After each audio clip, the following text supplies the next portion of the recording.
So guys, एक गलती और 70,000 रुपीज का पेनल्टी, ये आपको सुन के कैसा लग रहा है? थोड़ा सा अजीब लग रहा होगा, बट एक्चुअल में ऐसा हुआ है। हमारे ही एरिया के एक शॉपकीपर के साथ में ऐसा एक इंसिडेंट हुआ है जिसमें कि उस बंदे को ना 70,000 रुपीज का पेनल्टी लगा है फाइनेंस ब्रांड के थ्रू। और जब तक वो बंदा 70,000 रुपीज पेनल्टी पे नहीं करता, अपने शॉप के ऊपर में कोई भी फोन को फाइनेंस के थ्रू वो सेल नहीं कर सकता। इस तरीके का जो पेनल्टी है वो एक शॉपकीपर के ऊपर में लगा हुआ है। तो आज के इस वीडियो में हम बात करेंगे कि ये जो पेनल्टी है ये क्यों लगा, किस तरीके से लगा और आप इससे कैसे बच सकते हो।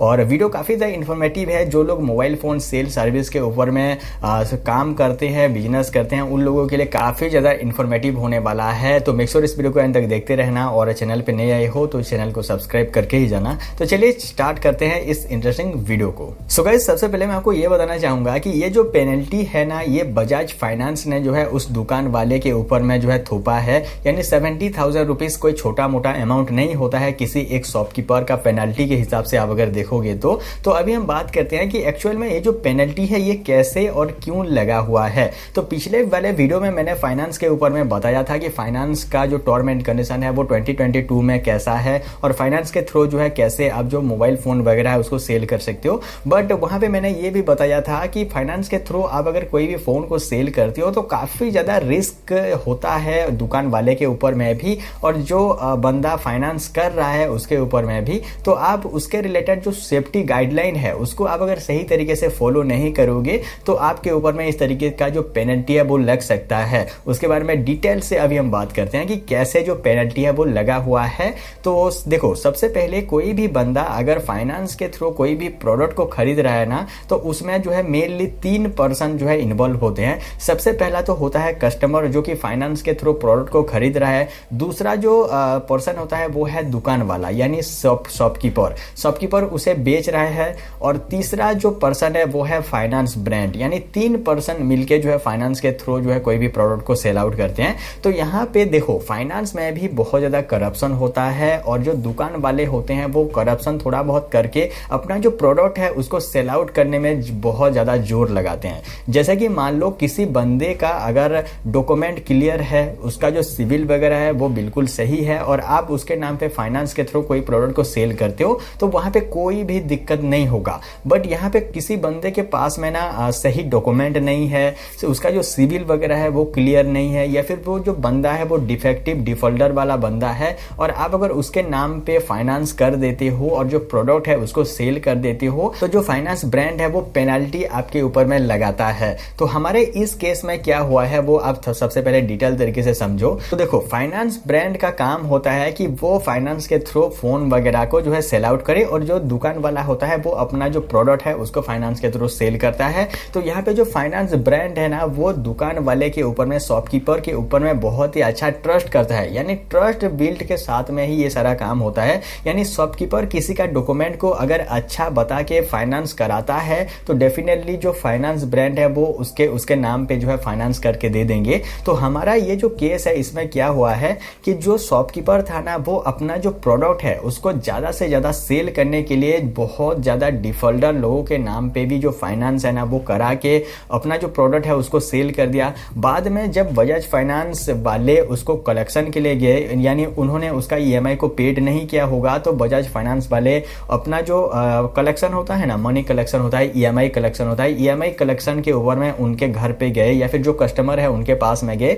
तो उनका जो है कोई भी रेस्पॉन्स नहीं आया। यानी कुल मिला के कहा जाए तो वो डिफॉल्टर कस्टमर थे जिन्होंने की बजाज फाइनेंस का जो ईएमआई वगैरह है उसको पेड नहीं किया। तो उस केस में बजाज फाइनेंस के पास में क्या बचता है? ठीक है, आप खुद ही सोच के देखो कि क्या बचता है। सभी के सभी जो कस्टमर, जितने भी डिफॉल्टर कस्टमर है, सब एक ही दुकान से अगर फोन लेके डिफॉल्टर होते हैं तो कहीं ना कहीं जो शॉपकीपर है उसका ही गलती होता है। और हमारे एरिया का जो शॉपकीपर है उसने एक और गलती किया था कि देखो, कोई भी फाइनेंस ब्रांड का एक टर्म एंड कंडीशन ये होता है कि आप मिनिमम जो है 30% जो डाउन पेमेंट है वो लेके आप फाइनेंस के ऊपर में फोन को बेचो, या फिर आप चाहते हो तो 10% जो डाउन पेमेंट है उसको लेके भी फोन को बेच सकते हो। और वो शॉपकीपर के ऊपर में डिपेंड होता है कि वो अपना एक सिक्योरिटी अमाउंट जो है रख के अपना जो प्रोडक्ट है उसको सेल आउट करे। तो हमारा जो दुकान वाला है ना हमारे एरिया का, उसने क्या किया था, बिल्कुल 0 डाउन पेमेंट के ऊपर में अपना जो प्रोडक्ट प्लॉट है उसको फाइनेंस के थ्रू दे रहा था। ठीक है,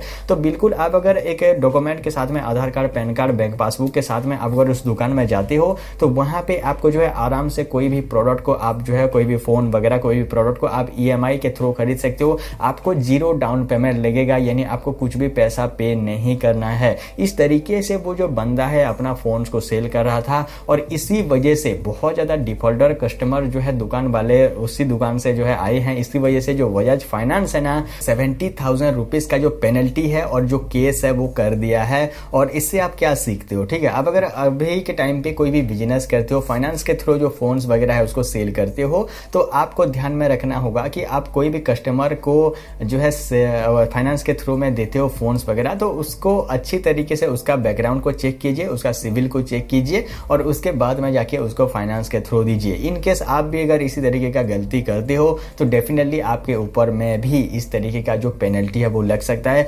70,000 पेनल्टी बहुत बड़ा एक अमाउंट होता है एक दुकान के लिए, ठीक है ना।